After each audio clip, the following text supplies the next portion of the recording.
Deceptive Blossom. Synopsis. Fading love. Dr. Pira believed that he would never meet anyone he could truly love for the rest of his life. This conviction was mirrored by Buppha, or Beam, a transgender woman who had been mistreated and deceived into prostitution in Songkhla. Fate brought them together, but will fate also allow Dr. Pira to accept her for who she is? This question haunted Buffa's heart, filling her with fear. In the end, will the cries of Buffa's soul be loud enough to stir Dr. Pira's compassion and understanding? Stay tuned to find out. Chapter 1.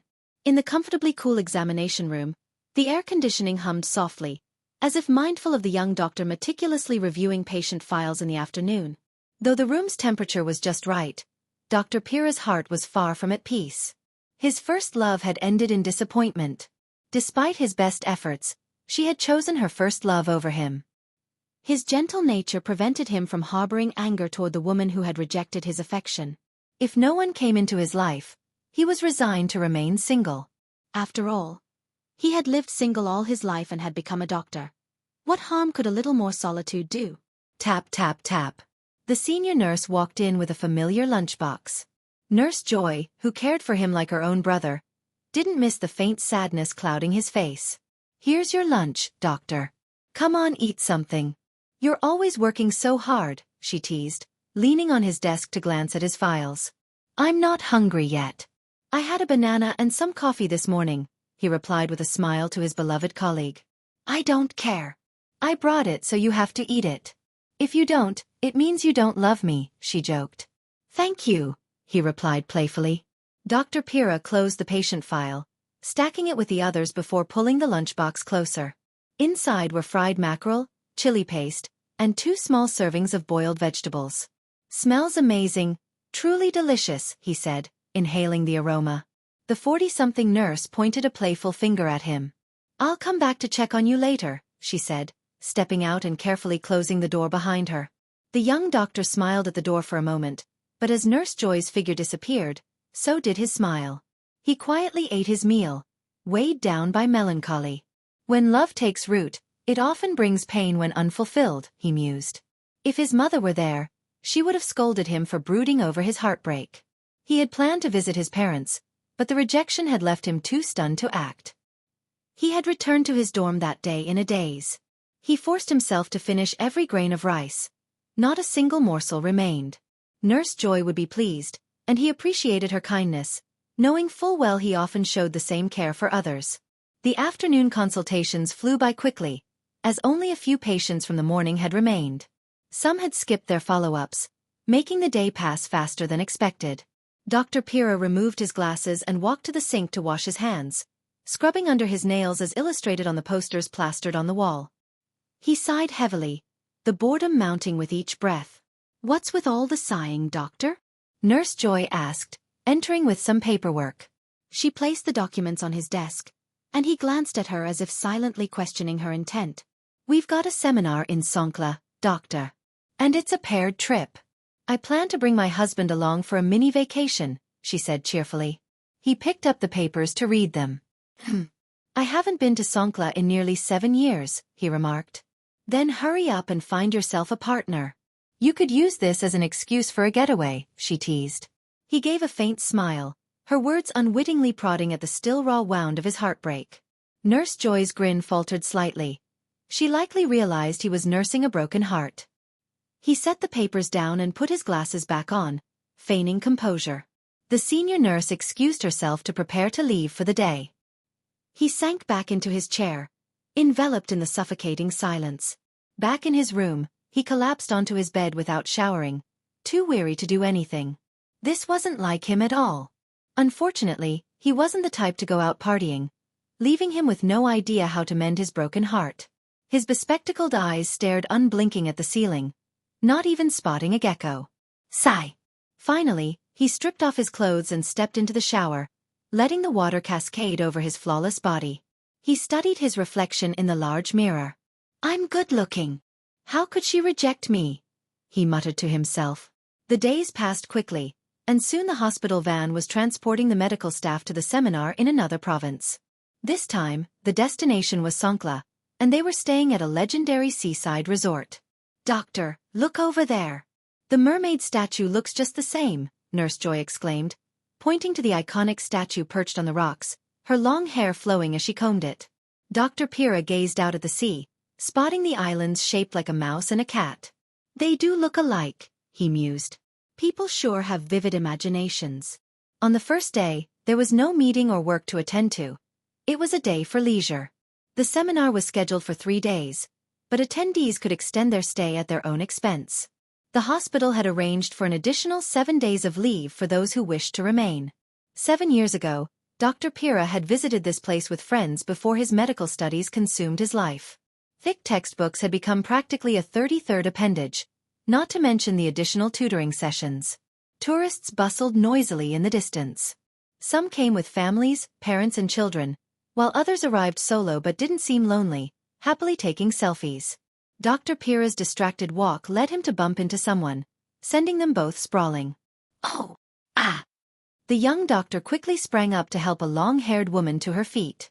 Her voice trembled as she thanked him, looking as though she was fleeing from something.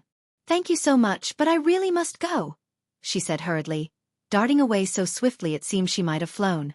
Before he could recover from his confusion, the sound of footsteps crunching on sand approached. A fair-skinned foreign man with an angry expression asked in somewhat clear Thai, "Have you seen a woman with long black hair run by?" It had to be the woman he had just encountered. Part of him wanted to answer, but if she were in danger of harm, his involvement could make him complicit. No, I didn't see anyone," he replied nervously. "Then where could she have gone?" the man muttered, glancing around before running off in another direction. Dr. Pira felt a rush of adrenaline. The monotony and sadness he had been feeling were replaced by a strange thrill. "I hope she's safe. Please let there be no bad news," he prayed silently. Chapter 2. The next morning. The seminar atmosphere was utterly dull, with everyone stifling yawns one after another. If this was what seminars were like, a serious overhaul was long overdue. The speaker's voice buzzed faintly, resembling the drone of a fly near one's ear. Doctor, Nurse Joy whispered. Yes, he responded, snapping back to reality. He had almost dozed off. The previous night, he stayed up past midnight watching his favorite football team's match, and after it ended, he couldn't fall back asleep. "Are you interested in joining the beach party tonight? There will be grilled seafood, like shrimp, crabs and fish." Nurse Joy excitedly invited, emphasizing the food, knowing Dr. Pira wouldn't indulge in alcohol, or so she assumed. "Do you think that's a good idea?" he asked hesitantly. Everyone else would be attending as couples, leaving him as the odd one out. "It's a great idea, Doctor. My husband will be out fishing with his friends, and he won't join us until much later." Because of her affection for Dr. Pira as if he were her younger brother, Nurse Joy was determined to make him enjoy himself like everyone else. "Please, come on, pretty please," she insisted. "All right," he relented, answering quickly, as the speaker had just made eye contact with him. The conversation abruptly ended. At lunch, the resort offered a buffet. Dr. Pira adjusted his glasses while picking up a plate. He wandered around the food stations, unsure of what to choose. The salad looked appealing but felt tiresome. The American fried rice seemed appetizing, though overly greasy. Sigh. He couldn't even enjoy sushi. Finally, he placed the plate back down, deciding to find something to eat outside. His pickiness sometimes got the better of him. The beachfront vendors operated in designated areas to avoid cluttering the space. Yet, a few stray food carts disregarded the rules. Dr. Pira observed the scene with mild amusement, tempted to order crab papaya salad but unsure of its cleanliness. Then, a hand tugged at the back of his shirt. Hey, a soft voice whispered. He turned to see the woman he had bumped into the previous evening. Instinctively, he took a step back. Beautiful as she was, she seemed untrustworthy. "Is something wrong?" he asked. She moved closer, looking frightened. Or was it all a scam? He couldn't be sure. "Someone's trying to take me. Please help me," she pleaded. Dr. Pira froze in shock. "Should we go to the police?" he suggested, as it seemed the most logical solution. "They have connections with the police." "Reporting them would only make things worse," she replied, her voice filled with despair. Her raspy tone was unlike the sweet voices of most women. Dr. Pira had heard stories like this, Women trafficked by criminal rings, often with corrupt police involved. But could he trust a stranger like her? He could end up drugged and robbed, just like in the news. "Please help me," she begged. "How am I supposed to help you?" he asked cautiously. "Take me to my home. My mother and brother are waiting for me," she explained. "I didn't drive here though," he admitted. "Oh no," she muttered, looking defeated. She clutched her head in frustration, but then her eyes widened in panic as shouting erupted nearby. "There she is. Get her. Hurry!" yelled a voice. This time, 3 burly men were chasing her. The woman darted off, swift as the wind. One of the men ran straight toward Dr. Pira, but he quickly stepped in to block him. "What's going on? Can't we talk this out calmly?" he asked. Thud. Dr. Pira was punched squarely in the face, stumbling backward. Thankfully, his glasses didn't break. The men continued their pursuit, but the woman was astonishingly agile and managed to evade them. What was happening? He felt uneasy, considering reporting the incident to the police. But her earlier plea echoed in his mind, warning him against it. Should he just leave her to her fate? He had meddled in others' affairs enough already. If he got involved any further, it might spell disaster for Dr. Pira. With that thought, he returned to the resort. It seemed he would have to settle for ordering food, as the buffet area had already been cleared for other activities. The resort often hosted events like exhibitions or small stage performances, leaving no room for prolonged use. Dr. Pira walked back to his room, looking dejected. This seminar felt no different from being at the hospital. If anything, the hospital was better because at least there were patients to care for. Here, he was left to yawn endlessly. 2 more days remained before he could decide whether to stay longer or return to Bangkok. Out of habit, he began undressing before even locking the door. As he was sliding his white underwear down to his knees, someone suddenly burst into the room, quietly closing and locking the door with a click. Both he and the unexpected visitor froze in shock. Dr. Pira was stunned to see the same woman from earlier. His hands remained on his underwear, and he momentarily forgot he was entirely naked. The woman's mouth fell open before she quickly composed herself. Chapter 3. "I have no other choice," she said, her piercing gaze snapping the young doctor back to reality, reminding him of his nakedness. He jumped in alarm, fumbling as he grabbed a towel to wrap around his waist. "What you're doing is completely inappropriate," he scolded, his face stern. "They're hunting me. I can't die here, not yet," she pleaded, dropping to her knees as if to bow before him. "Stop. Don't bow," he exclaimed. She looked up at him, her sorrowful eyes glistening. Dr. Pira sighed heavily. "I followed you closely and saw you enter this room. Thankfully, you didn't lock the door," she explained. "Unluckily for me," he muttered sarcastically. "Where exactly is your home?" "In Saturn," she said. "I was tricked into prostitution, and now they're trying to smuggle me across the border. They've taken all my documents." Her voice was filled with despair, making it impossible for him to ignore her. "If you go back, won't they just come after you again?" he asked. She shook her head. "My uncle is the village chief.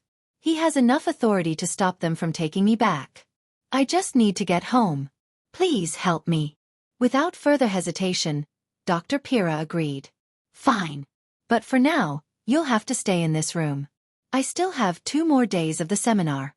If I leave early, it'll raise suspicion." She broke into a wide smile. "Oh, thank you. Thank you so much. I'll never forget your kindness for the rest of my life."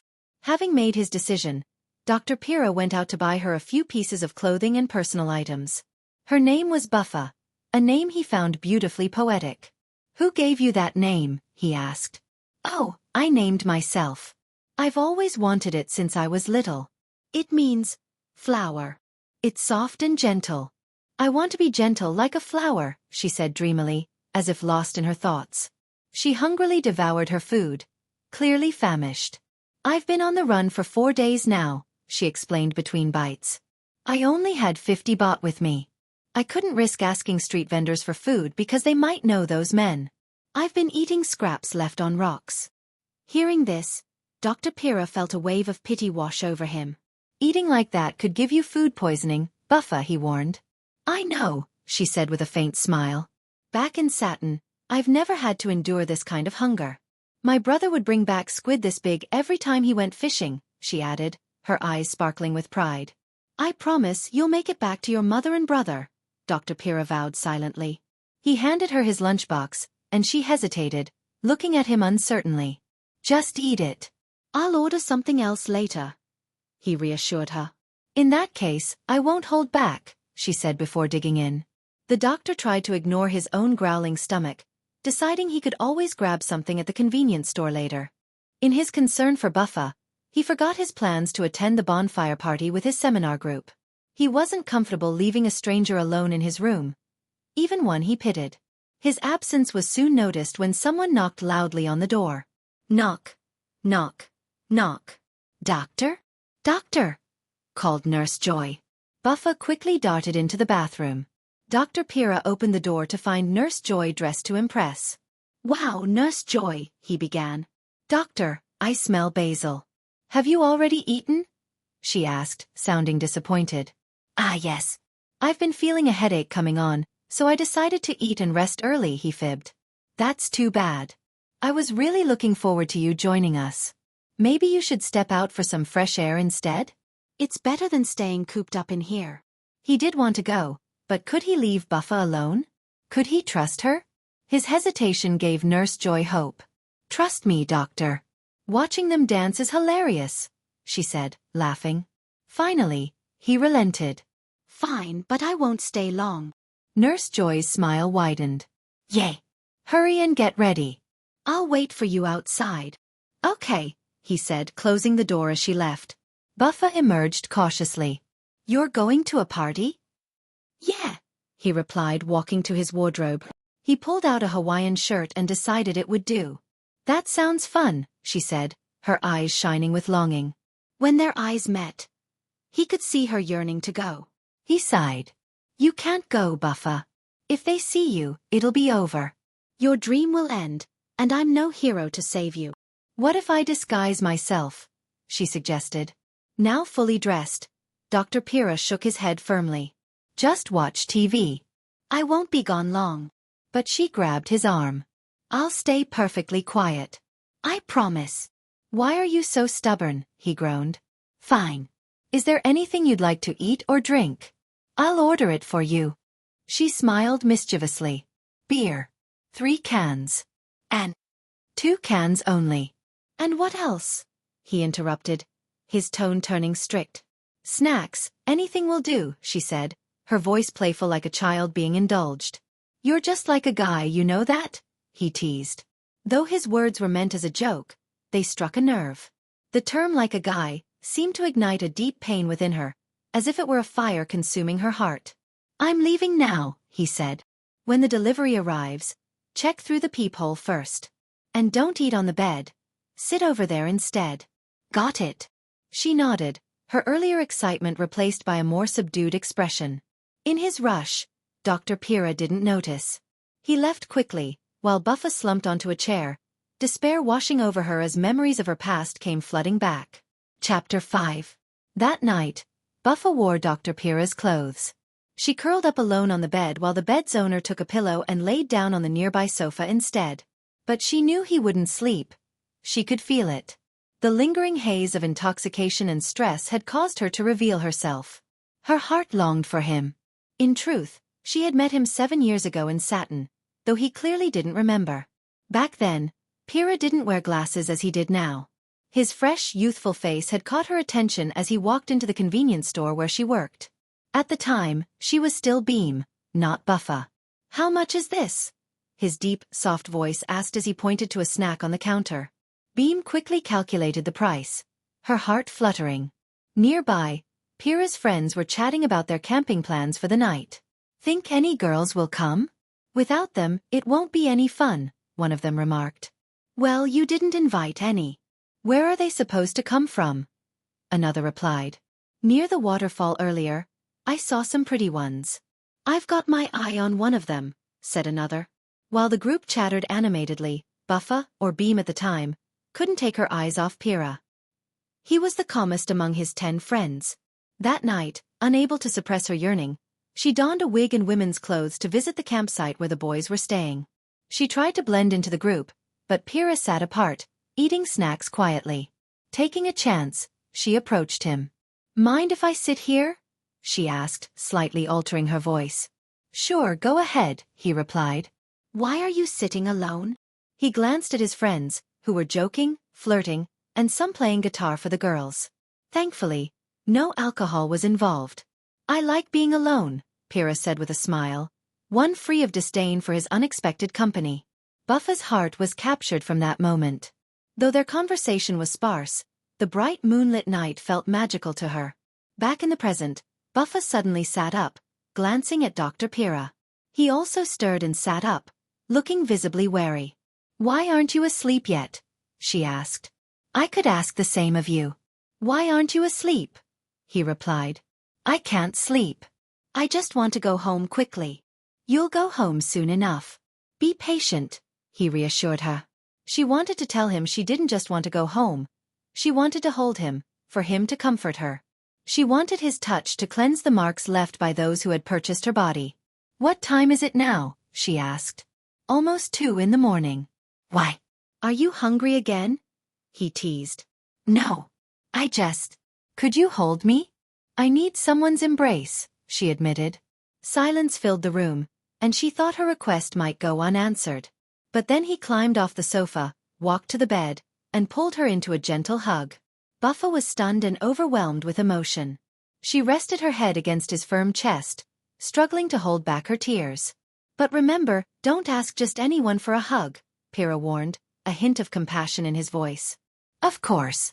I'll only ever ask you," she murmured. They stayed in the embrace for a while before Pira pulled back and spoke gently. "That's enough now. Get some rest. I have to attend the seminar at 9 tomorrow. While I'm gone, behave yourself." He returned to the sofa, and Buppha lay back down on the bed, feeling an indescribable sense of peace that allowed her to drift into a deep, dreamless sleep.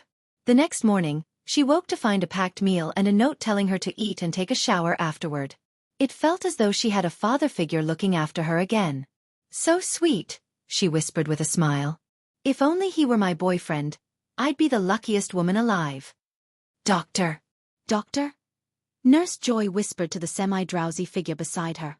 "Yes, Nurse Joy," he responded groggily. "You missed the big news last night after you left."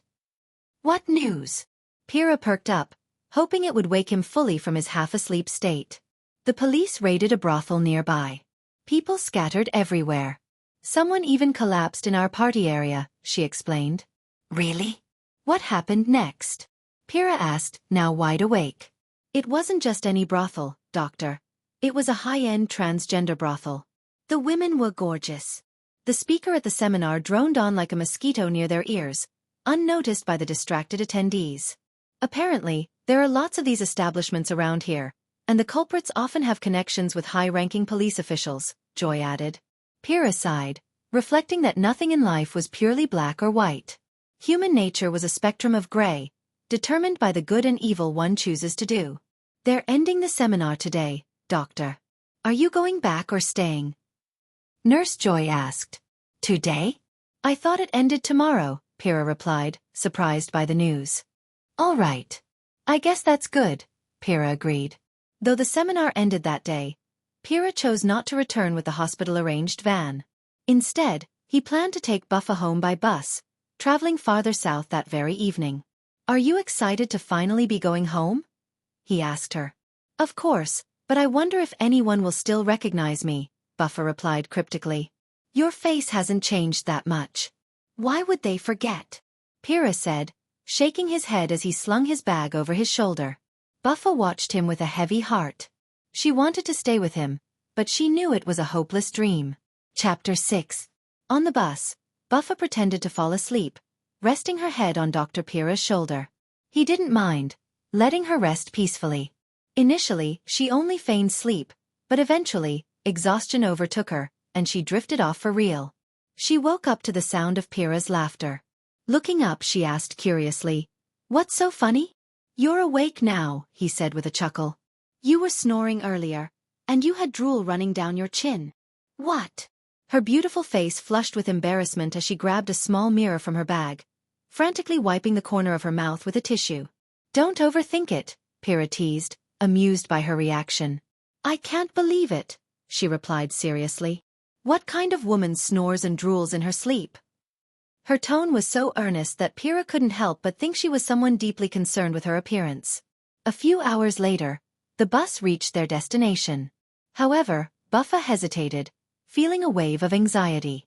She suggested they find a place to stay overnight, as it was already evening. Deep down, she just wanted to spend more time with him. Pira, equally weary and not quite ready to face anyone, agreed. They found a cheap hotel to rest for the night. How far is your home? He asked. Not far, but I'm a little nervous, she admitted. Not just a little, Pira teased, feeling her pulse. Your heart is racing like crazy. Buppha met his gaze and tried to calm herself. Pira excused himself to shower, but as he stood under the spray, she suddenly entered the bathroom. Whoa, he exclaimed. She stood before him, fully clothed, while he was completely exposed. Slowly, she approached him as the water cascaded over his body. Without hesitation, Buppha embraced him tightly and kissed him. To her surprise, Pira didn't pull away. A fiery passion ignited between them as their bodies collided. It felt as though they were meant for each other, like two magnets irresistibly drawn together. In the back of his mind, Pira recalled the box of condoms he kept in his bag, always carrying them even though he never used them.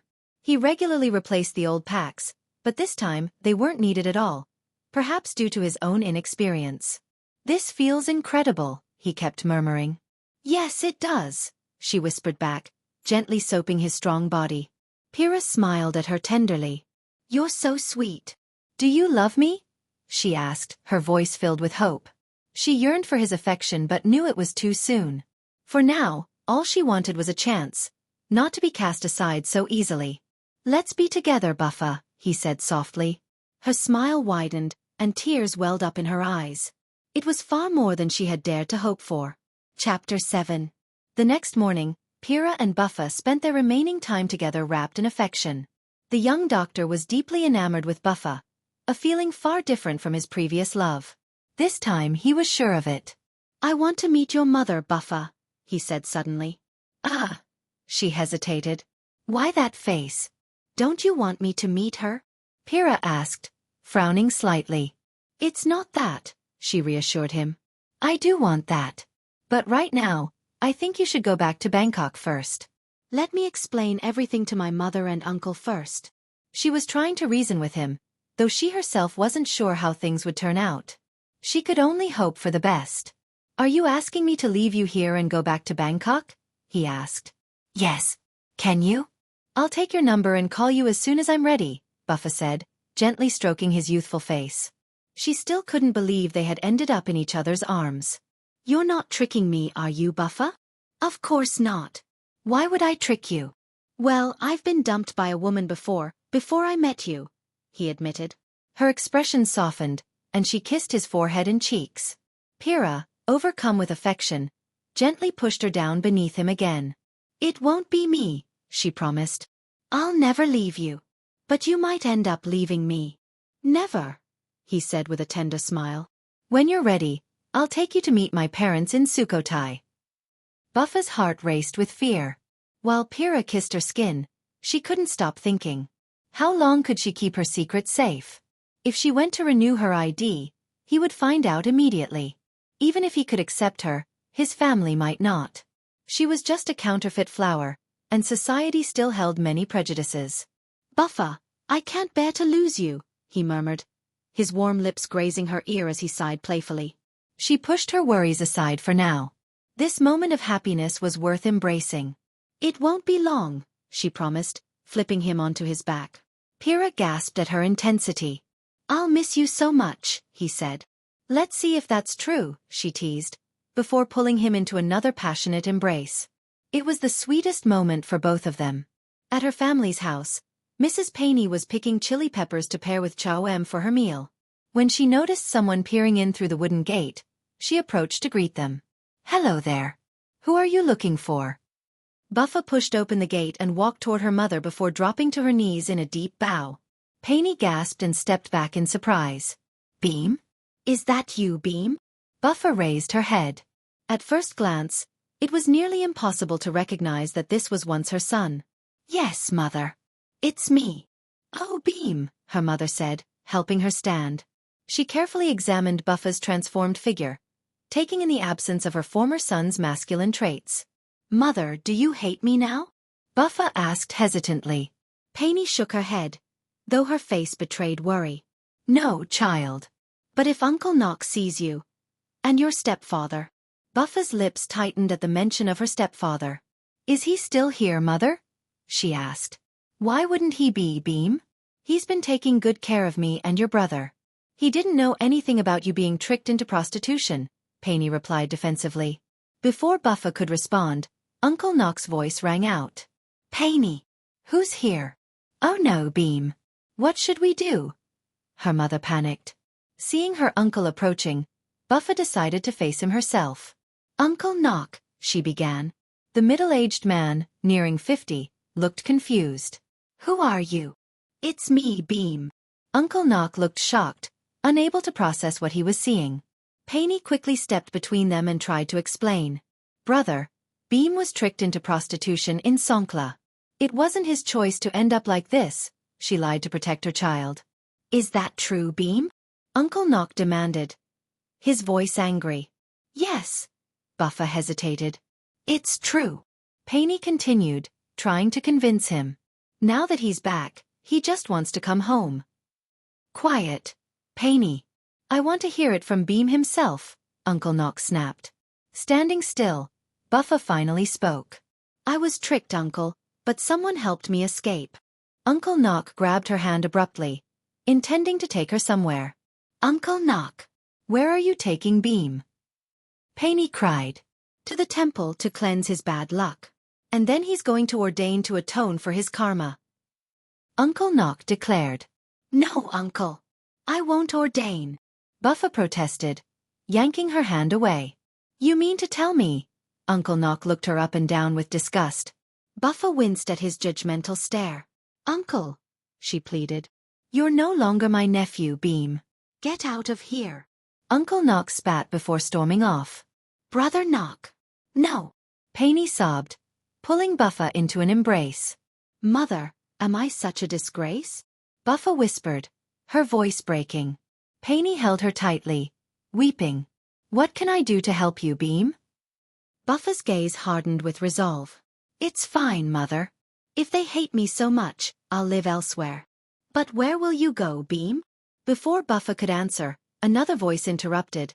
It was Suthin, her stepfather. "Let her stay here, Penny.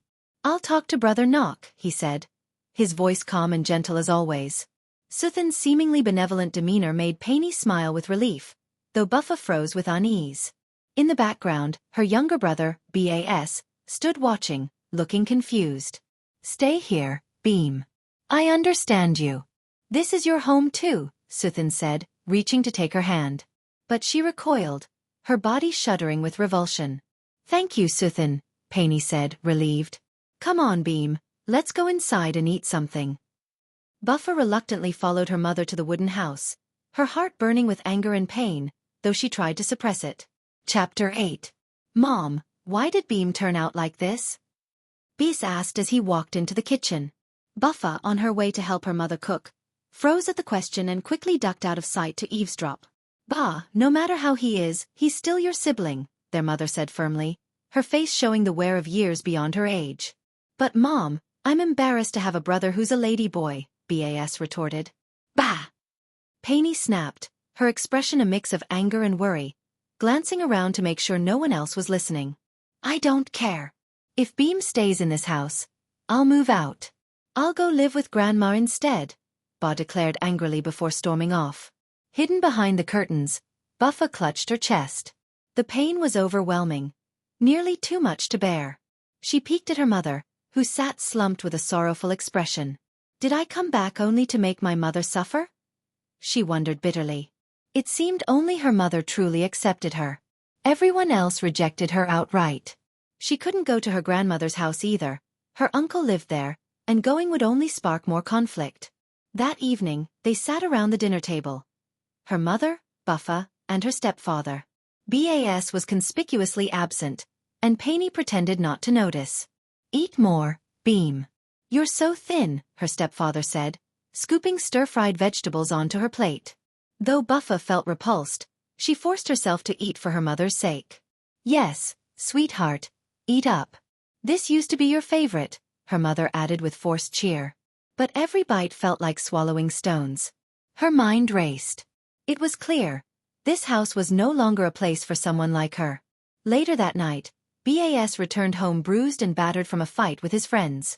Uncle Knock pointed an accusatory finger at Buppha, while Painey burst into tears. I told you to kick him out, Painey. He's bad luck. I told you he'd bring bad luck. Uncle Knock shouted.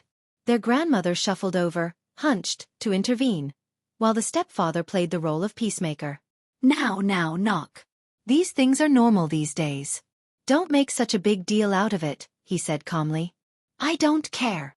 Bis yelled, his swollen face red with anger. Chen told everyone I have a ladyboy brother.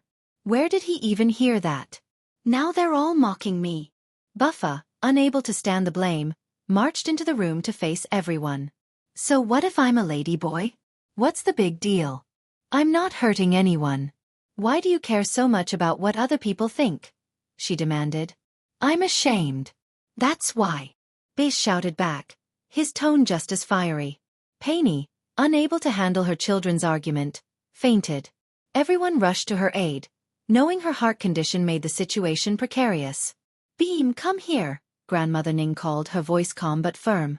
Buppha, tears streaming, went to her. Grandma. What's going on? The elderly woman asked, her cloudy eyes reflecting the wisdom of a life hard lived. Buppha threw her arms around her grandmother, sobbing uncontrollably, while Uncle Knock scowled. Mom, tell him to leave. He's nothing but trouble. Uncle Knock sneered. Enough, Knock. Grandma Ning snapped. You pride yourself on being kind to the villagers, but why do you treat your own blood with such contempt? Uncle Knock was visibly taken aback, his frustration evident as he stomped away. Beam, stay here. You don't need to go anywhere, Grandmother Ning said, her tone resolute. But what about Bas and Uncle Knock? Buppha asked hesitantly. Let Bas sulk for a while, and as for Knock, I'll scold him morning and night if I have to, Ning said firmly. Grandma, thank you so much, Buppha whispered, bowing deeply in gratitude. She glanced at her mother, who had just regained consciousness. Bas stormed off again, leaving only the stepfather, who seemed lost in thought. One thing was certain. Buppha didn't trust him. Not one bit. The next morning at Dr. Pira's condo, he waited impatiently for Buppha to call. But as the hours passed, he grew disheartened. I should have bought her a phone and saved my number in it. How could I forget? He thought, frustrated. Stepping into the bathroom, he let the warm water wash over him, lathering soap across his skin. Memories of her touch lingered, vivid and bittersweet. Buppha, call me already, he muttered aloud. As if answering his prayer, his phone's ringtone echoed through the condo. Startled, he quickly rinsed off, grabbed a towel, and wrapped it around himself haphazardly before rushing to answer the call. The number was unfamiliar, but he hoped it was her. Hello, this is Pira, he said eagerly. It's me, Buppha, came her voice. His heart soared. Sitting on the edge of the bed, he spoke quickly, his tone playful and slightly whiny. Buppha, when will you come see me? I still have a lot to sort out, she replied, her tone heavy with unease. What's wrong? Is there anything I can help with? He asked, concern evident in his voice. She fell silent for several minutes, making him anxious. Buppha, are you still there? Whose phone are you using? It's a friend's. I'll call you again later, she said abruptly. Wait, Buppha. That's so mean, he said, but the line went dead. Frustrated, Pira stared at his phone. She didn't even say she missed me, he mumbled, sulking. Meanwhile, Buppha returned the phone to Jamjin, a fellow transgender woman who ran a small grocery shop. Jamjin eyed her friend's figure with envy. If I were you, honey, I'd marry a rich foreigner and get whisked off to another country. Too bad I'm not as pretty as you, and this dark skin doesn't help, Jamjin said with a sigh. Buffa's expression turned somber as she thought of the foreign clients she had served in the past. There were no dreams to be found there. Love wasn't something that came easily.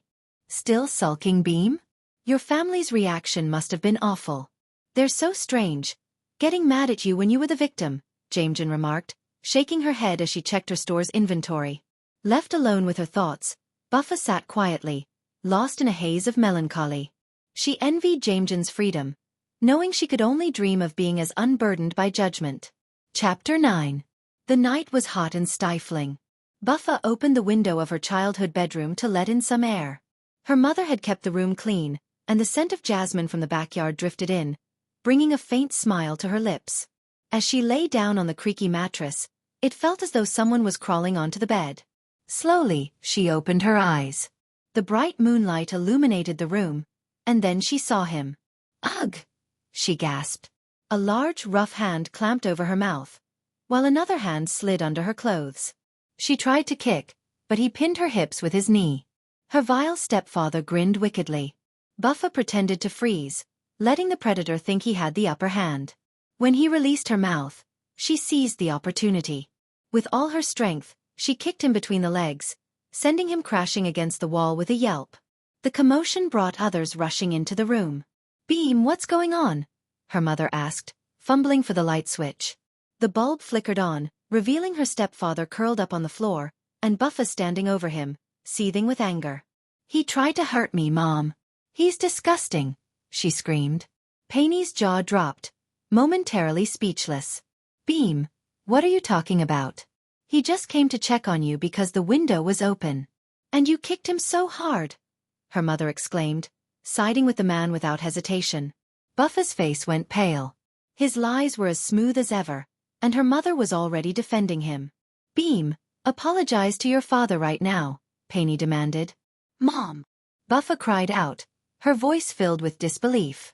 "Beam, let's not make this into a bigger issue. BAS has already gone to Grandma's. Or do you want your father to leave too?" her mother said pleadingly. Her stepfather slowly got to his feet, gently placing a hand on Painie's shoulder in a mock gesture of comfort. "This was all a misunderstanding.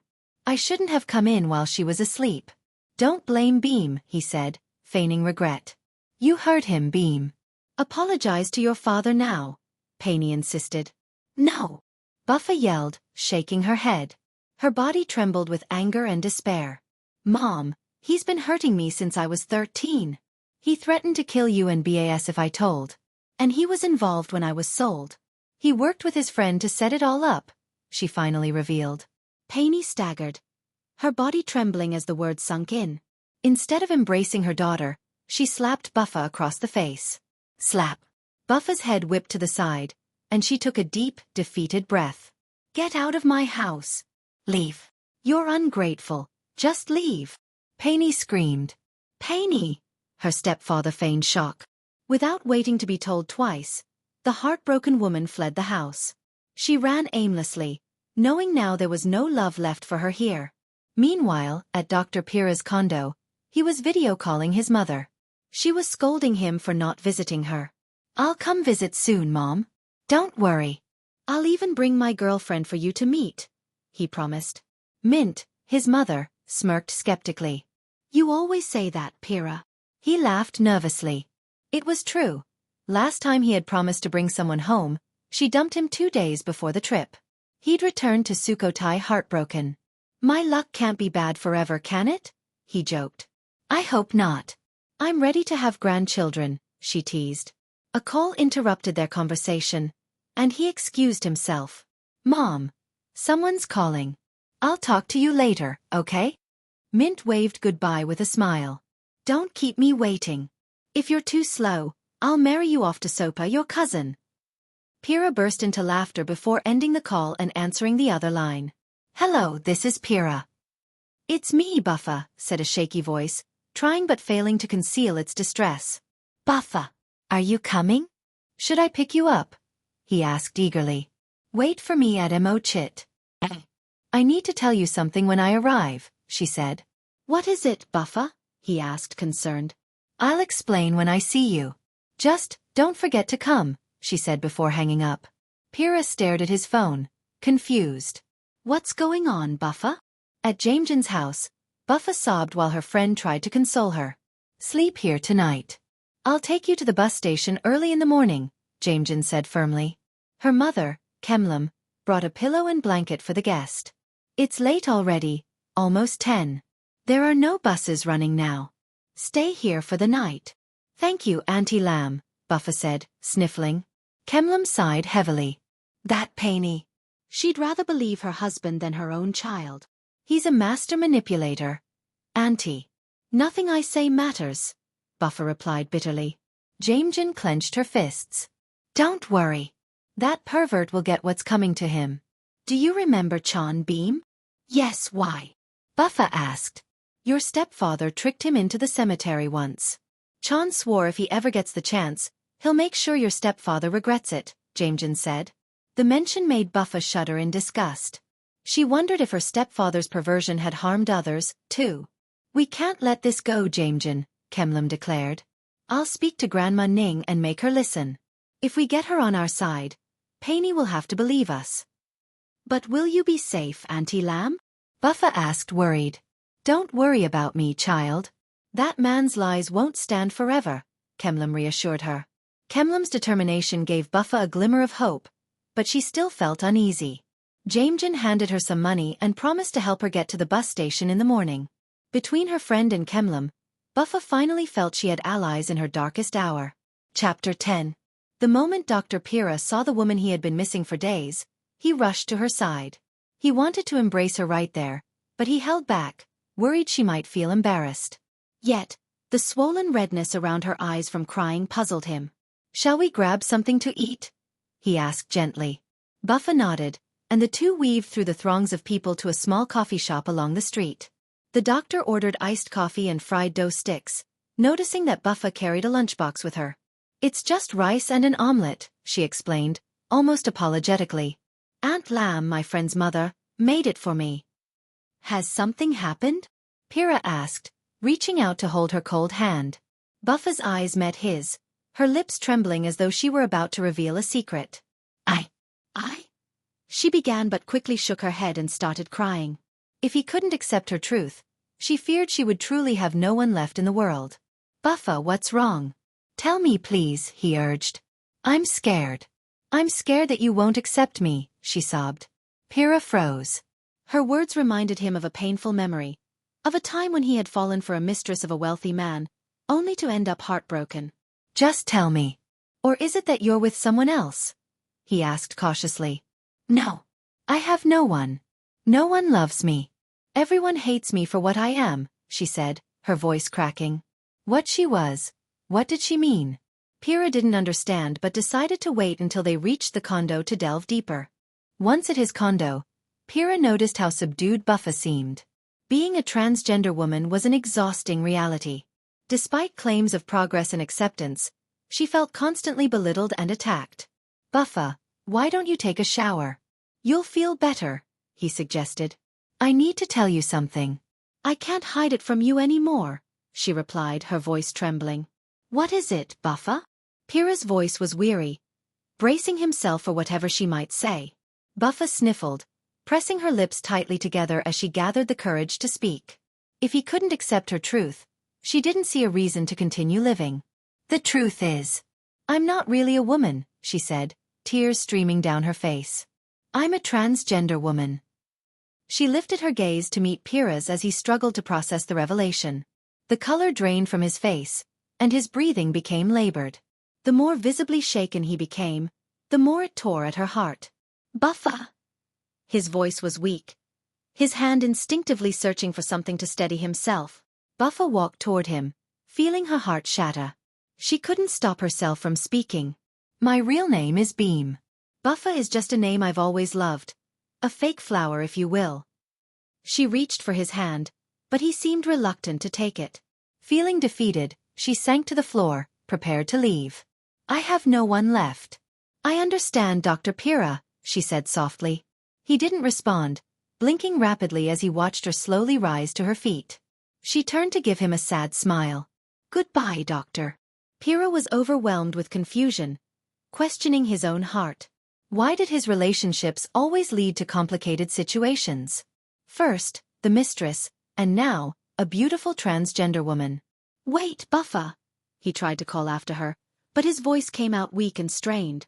He decided to act instead, running to embrace her from behind. Her body felt no different from that of a cisgender woman, and he tightened his hold. "After making me fall for you, are you really going to leave me like this?" he asked. Buppha froze, her spirit reigniting as she looked down at the arms encircling her. Tears streamed down her face as she whispered, "Are you serious, doctor?" "Yeah," he replied, resting his chin on her shoulder. "But I can't give you children," she said, her voice breaking. The painful truth of her inability to conceive was something she had always feared would matter. "I don't care about that," he replied firmly. "Don't give me false hope. Don't lie to me," she said, her voice trembling with uncertainty. "I'm not lying.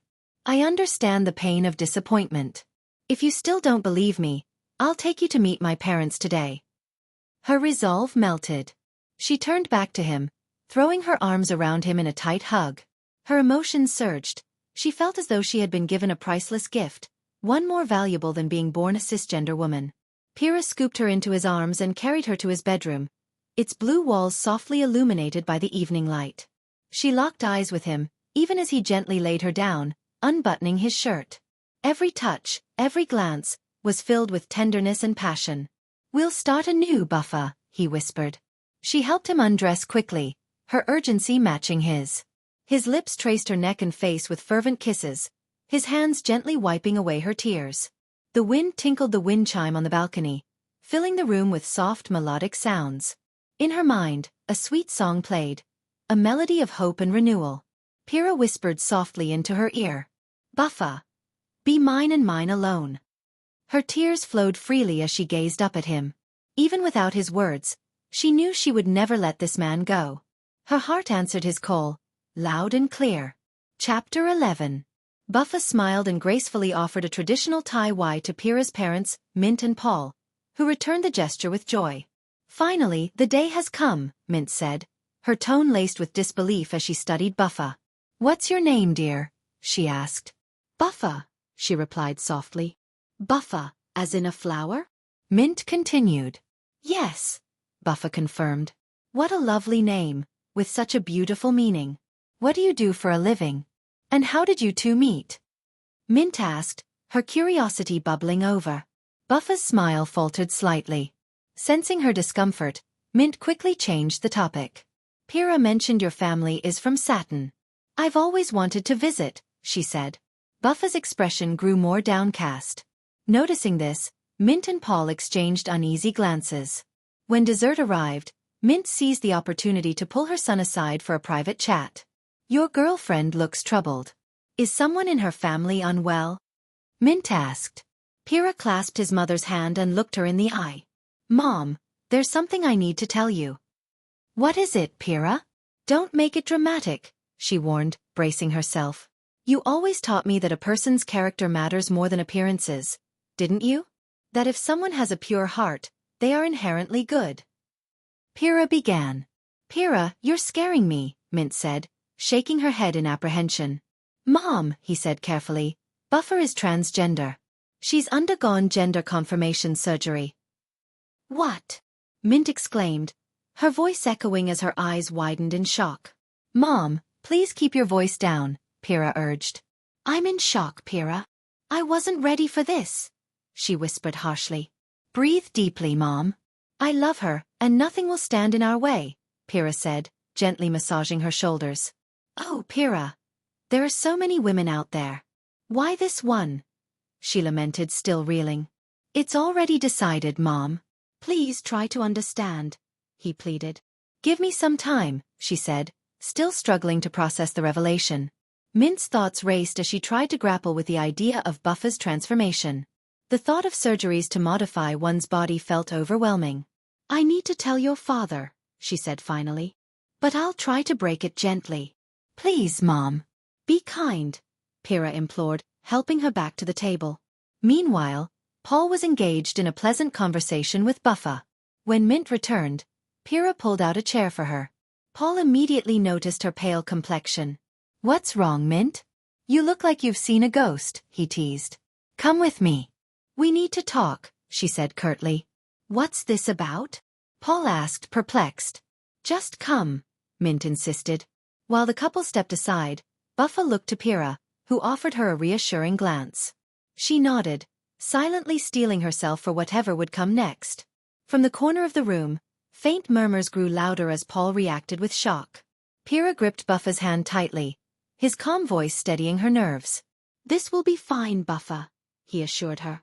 When Mint and Paul returned to the table, Paul adjusted his glasses and studied Buppha thoughtfully. Then, to everyone's surprise, he broke into a wide smile. "When should we schedule the wedding?" he asked. "What?" Buppha gasped, unable to believe her ears. "Buppha, marry Pira and come live with us. Let's start fresh together," Mint added. "Hick!" A soft sob escaped Buffa's lips as tears welled in her eyes. Pira wrapped his arms around her, sharing in her joy. Images of her past, crying as a boy of 13, being tormented by foreigners, and feeling like she never belonged, flashed through her mind. But now, those memories began to fade, replaced by the reality of love and acceptance. Buppha sank to the floor, bowing deeply in gratitude.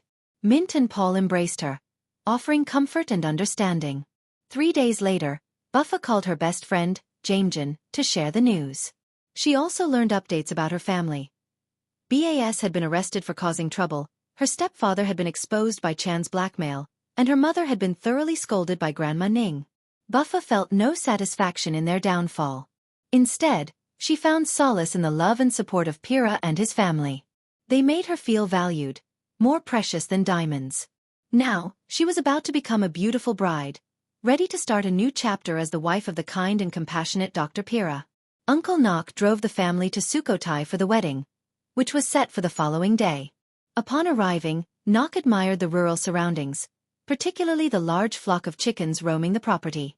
"Beam, why didn't you come to Grandma's that night?" Grandma Ning asked, rushing to meet her granddaughter.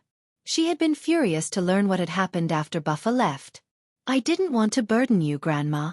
But it's okay now, I'm finally happy," Buppha replied. "Beam." Painey approached hesitantly, her face showing remorse. Buppha stood still, waiting. Grandma Ning, however, remained furious with her daughter. "Painey, apologize to your child. All you did was listen to your husband instead of your own blood." Grandma Ning scolded. Painey hung her head in shame, but Buppha stepped forward to embrace her. "Mom, everyone deserves a second chance," Buppha said. "Beam." Painey murmured tearfully. "Where's Ba, Mom?" Buppha asked. "He's in juvenile detention." "Maybe that's for the best," Painey replied. "You need to stay strong, Mom," Buppha said, hugging her tightly. Grandma Ning discreetly wiped her eyes with a handkerchief. Uncle Nok also approached. "Beam, I'm sorry too. I was too old-fashioned, too strict to listen to anyone," he admitted. "I'm not angry, Uncle. Today is the happiest day of my life," Buppha said sincerely. Uncle Nok hugged her, closing his eyes as though embracing the boy he once knew. Buppha, too, closed her eyes, feeling as if she had truly been reborn. Chapter 12. A year had passed since Pira and Buppha began their journey together, living happily in a spacious new condo that they now called home. Every evening, Pira returned from work to find a delicious meal waiting for him at the table, prepared by his beautiful wife. Yet, something was missing. "Are you tired?" Buppha asked gently as she placed a plate of steaming rice before him. "It's the same as every day," he replied, smiling. "Oh, by the way, Joy just became a grandmother. She's over the moon about it." Buffa's face dimmed slightly.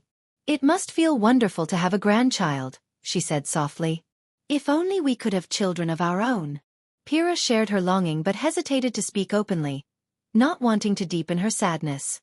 "We're already happy as we are, Buppha," he said, trying to reassure her. "Honestly, Doctor, I feel ashamed when I have to present my ID at various offices. I can handle the way they look at me, but when they look at you differently because of me." "Don't worry about that," he said warmly.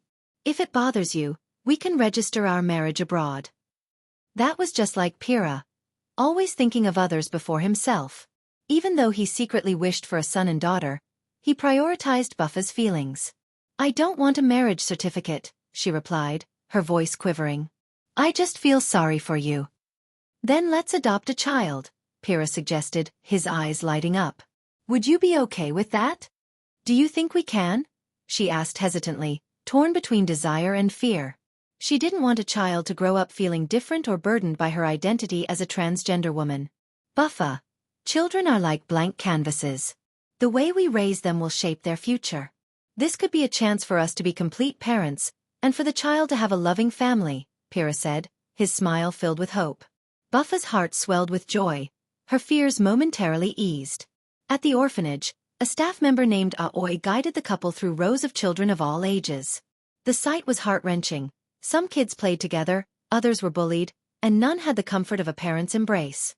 "Oh," Buppha murmured, her voice thick with emotion. "How can we choose? They're all so precious." "Buppha, we can't choose based on pity. If we do, we'll never be able to decide," Pira gently reminded her. The couple eventually chose a baby, still innocent and untouched by the world's hardships. Though their hearts ached for the other children, they knew they could only take one. Before leaving, Pira donated a substantial amount to support the orphanage and promised to visit frequently. "Everything should be finalized within 3 days," Aoi said, smiling at the baby cradled in Buffa's arms. "This little one is so lucky." Aoi's eyes betrayed her own longing. She, too, had grown up in the orphanage, abandoned and overlooked. It was her own experience that motivated her to work there. "I hope every child here finds a family," Buppha said, glancing back at the other children before turning away. "I wouldn't want to take someone in just out of pity. It wouldn't be fair to the child." "You're absolutely right," Aoi agreed. "Pity fades, and when it does, the child is often abandoned again. Love is what matters most." Pira nodded firmly.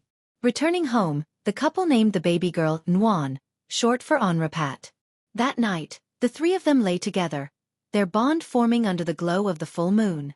The soft scent of jasmine and roses from the balcony filled the air. "I finally feel like a real mother," Buppha said, her voice trembling with gratitude. "We'll be the best parents for Nwan," Pira replied, holding her gently. "We'll make sure she's the happiest child in the world." Buppha gazed at the baby in her arms. "I've spent my life searching for love. Now I get to give love instead. I'm the happiest I've ever been." Though not everyone in the world was as fortunate as her, Buppha resolved to share her happiness with others. She believed the cries of the heart could fade if families nurtured one another with care and love. For her, it wasn't about the body or identity. It was about the purity of the heart.